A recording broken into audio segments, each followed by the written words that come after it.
ওম নমঃ শিবায়। নমস্কার বন্ধুরা, বৃশ্চিক রাশির জয়ের সময় চতুর্থস্থ মঙ্গল ও পঞ্চমস্থ সূর্যের প্রভাবে পারিবারিক সুখ ও বড় অর্থপ্রাপ্তি ঘটবে।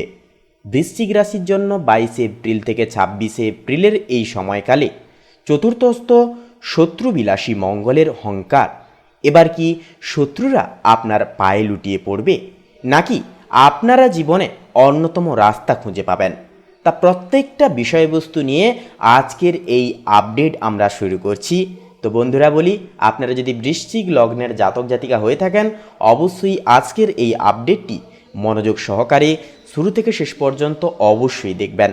সম্পূর্ণ আপডেটটি দেখে বন্ধুরা ভালো লাগলে একটি লাইক দিয়ে কমেন্টে শ্রদ্ধা এবং ভক্তি ভরে একটিবার অবশ্যই লিখে যাবেন ওম নমঃ শিবায়, হর হর মহাদেব।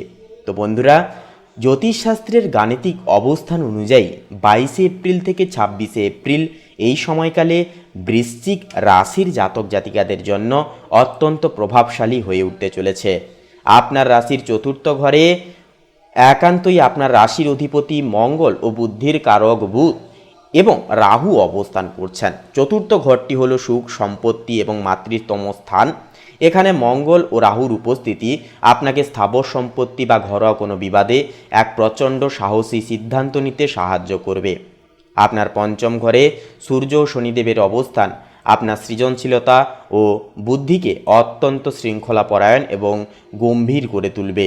এছাড়াও ষষ্ঠ ঘরে শুক্রের উচ্চস্থ অবস্থান আপনার রোগ ব্যাধি ও শত্রু বিনাশ একান্তই কিন্তু নিশ্চিত করছে। অষ্টম ঘরে বৃহস্পতির উপস্থিতি আপনাকে এক দৈব সুরক্ষা কবচ, আপনাকে এবং আপনার পরিবারবর্গের সকল সদস্যকে এক বিশেষ সুরক্ষা কবচ প্রদান করবে এবং জীবন থেকে নানান রকম সমস্যা, দুর্দশা এবং নানান রকম গুপ্ত শত্রুদেরকে কিন্তু জীবন থেকে চিরতরে মুছে ফেলবে। তো বন্ধুরা, এছাড়াও বৃশ্চিক রাশির জন্য লগ্নপতি মঙ্গলের চতুর্থ অবস্থান নির্দেশ করছে যে আপনি আপনার ঘরোয়া অশান্তি বা কোনো পুরনো পারিবারিক বিবাদ নিজের সাহস ও বুদ্ধিমত্তা দিয়ে মিটিয়ে ফেলতে পারবেন। এছাড়াও বলবো বন্ধুরা, যারা নতুন বাড়ি বা গাড়ি কেনার পরিকল্পনা করছেন, আপনাদের জন্য এই সময়টি অদ্যম জেদ এবং সাফল্য কিন্তু জীবনে বয়ে এনে দেবে। এছাড়াও বলবো বন্ধুরা, পঞ্চম ঘর হলো বুদ্ধি ও সন্তানের স্থান। এখানে শনি ও সূর্যের অবস্থান আপনাকে অত্যন্ত বাস্তববাদী করে তুলবে। আপনি কোনো হঠকারী সিদ্ধান্ত নেবেন না, বরং প্রত্যেকটি পদক্ষেপ মেপে ফেলতে বেশি স্বাচ্ছন্দ্য বোধ করবেন। সন্তানদের ভবিষ্যৎ নিয়েও কিন্তু এই সময় কোনো বড় পরিকল্পনা যদি নিয়ে থাকেন আগে থেকে বা নেন এই সময়, তাহলে কিন্তু সেই পরিকল্পনায় সফল হওয়ার অ্যাকুয়ারেসি পয়েন্ট থাকবে 100%। পাশাপাশি বৃহস্পতির এই শুভ অবস্থান আপনাকে লটারি, বিমা বা পৈতৃক সম্পত্তি থেকে অপ্রত্যাশিত অর্থপ্রাপ্তি করে তুলতে সহায়ক করে তুলবে। এটি আপনার অন্তর্দৃষ্টি এবং আধ্যাত্মিক শক্তিকে বহুগুণ বিশ্লেষণাত্মক করে তুলবে। শিক্ষার্থীদের জন্য এই 5টি দিন অত্যন্ত গভীর একাগ্রতা বৃদ্ধির সময় হবে। পঞ্চমস্থ শনি ও সূর্যের প্রভাবে যারা প্রযুক্তি, ইঞ্জিনিয়ারিং, গণিত বা ইতিহাস নিয়ে পড়াশোনা করছেন, আপনাদের একাগ্রতা দারুণ পরিমাণ বাড়বে। চতুর্থস্থ বুধ ও মঙ্গলের প্রভাবে যারা ঘরোয়াভাবে বা অনলাইনে কোনো বিশেষ স্কিল বা ভাষা শিখছেন, আপনারা কিন্তু দ্রুত উন্নতি করবেন। যারা কোনো প্রতিযোগিতামূলক পরীক্ষার জন্য প্রস্তুতি নিচ্ছেন বসবার তাগিদে, আপনার জন্য এই সময়টি অত্যন্তই অনুকূল, অঙ্গারক হয়ে উঠবে। তবে লগ্নপতি মঙ্গলের চতুর্থস্থ অবস্থানের কারণে মাঝে মাঝে একঘেয়েমি বাড়তে পারে, যা শিক্ষক বা বড়দের সাথে মতবিরোধ একটা কিন্তু তৈরি করতে পারে। সেদিকেও কিন্তু খেয়াল রাখাটা যথার্থভাবে আবশ্যকীয় হয়ে উঠবে। পারিবারিক জীবনের ক্ষেত্রেও কিন্তু বৃশ্চিক রাশির জাতক জাতিকাদের জন্য এই সময়টি অত্যন্ত কর্মতৎপরতার সহিত কাটবে। চতুর্থ ঘরে 3টি শক্তিশালী প্ল্যানেটের অবস্থান নির্দেশ করছে যে বাড়িতে কোনো সংস্কার কাজ বা যান্ত্রিক সরঞ্জামের একটা পরিবর্তন হতে পারে। মায়ের স্বাস্থ্যের উন্নতি ঘটবে এবং তার সাথে কোনো বিষয়ে আলোচনার সময় নমনীয় থেকে চলাটাও কিন্তু প্রয়োজন হবে।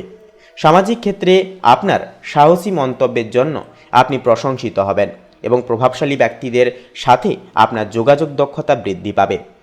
প্রেমের ক্ষেত্রেও এই সময়টি বৃশ্চিক রাশির জন্য অত্যন্ত দায়িত্ব এবং স্থায়িত্বের হবে। ষষ্ঠ ঘরে উচ্চস্থ শুক্র থাকায় আপনার ব্যক্তিত্বে এক অদ্ভুত আকর্ষণ তৈরি হবে। বিবাহিতদের জন্য জীবনসঙ্গীর সাথে ঘরোয়া কোনো পরিকল্পনায় বিনিয়োগ নিয়ে সদর্থক আলোচনা হতে পারে। পঞ্চমস্থ শনির অবস্থানের কারণে প্রেমের সম্পর্কে এক ধরনের গাম্ভীর্যতা বজায় থাকবে। যারা অবিবাহিত জাতক জাতিকাগণ রয়েছেন, আপনাদের জন্য কোনো পুরনো পরিচয়ের মাধ্যমে বা কর্মক্ষেত্রের মাধ্যমে বিশেষ কারো প্রতি আকর্ষণ একটা ঝোঁক কিন্তু এই সময় বাড়তে পারে। কর্মজীবনে আপনি এই সপ্তাহে আপনার রণকৌশল দিয়ে সবাইকে তাক লাগিয়ে দেবেন। চতুর্থস্থ মঙ্গল ও রাহু নির্দেশ করছে যে যারা আবাসন, তথ্য প্রযুক্তি বা প্রতিরক্ষা সংক্রান্ত কাজের সাথে যুক্ত, আপনাদের জন্য এটি একটি সর্বশ্রেষ্ঠ সময় হবে। কর্মস্থলে আপনার বিরুদ্ধে কেউ ষড়যন্ত্র করতে চাইলে তা ধোপে টিকবে না। অষ্টমস্ত বৃহস্পতির প্রভাবে গবেষণামূলক কাজে পদোন্নতি বা নতুন কোনো বড় প্রজেক্টের দায়িত্ব পাওয়ার প্রবল সম্ভাবনা বা চান্স দেখা যাবে। ব্যবসায়ীরাও এই সপ্তাহে স্থাবর সম্পত্তিতে বিনিয়োগ করে তুলতে পারবেন। আর্থিক ব্যবস্থাপনার ক্ষেত্রে 22 এপ্রিল থেকে 26 এপ্রিলের এই সময়কালটি আপনার জন্য বেশ ইতিবাচক হবে। অষ্টমস্ত বৃহস্পতির প্রভাবে হঠাৎ কোনো গোপন সূত্র বা পুরনো বিনিয়োগ থেকে অর্থপ্রাপ্তির প্রবল যোগ রয়েছে। চতুর্থস্থ গ্রহপুঞ্জ নির্দেশ করছে যে যারা ঘরোয়া কোনো আরাম, আয়েস বা বিলাসিতার পেছনে কিছু অর্থ ব্যয় হতে পারে, তবে আয়ের প্রবাহ সচল থাকায় আপনি সহজেই এই ব্যয়কে নিয়ন্ত্রণ করে চলতে পারবেন। সঞ্চয়ের গ্রাফ সামগ্রিকভাবে ঊর্ধ্বমুখী থাকবে অনেকখানি। শারীরিক স্বাস্থ্যের ক্ষেত্রে কথা বলতে গেলে এই সময় আপনার বুক, ফুসফুস এবং পেটের প্রতি বিশেষ নজর দিতে হবে। চতুর্থ ঘরে তেজস্বী গ্রহদের প্রভাবে রক্তচাপের সামান্য হেরফের বা অম্লপিত্ত হতে পারে, তবে অষ্টমস্ত বৃহস্পতি আপনাকে মানসিকভাবে অত্যন্ত শক্তিশালী ও আত্মবিশ্বাসী কিন্তু রাখবে। নিয়মিত হালকা শরীরচর্চা এবং প্রাণায়াম আপনার স্নায়বিক অস্থিরতা কমিয়ে তুলতে অনেকখানি সাহায্য করবে।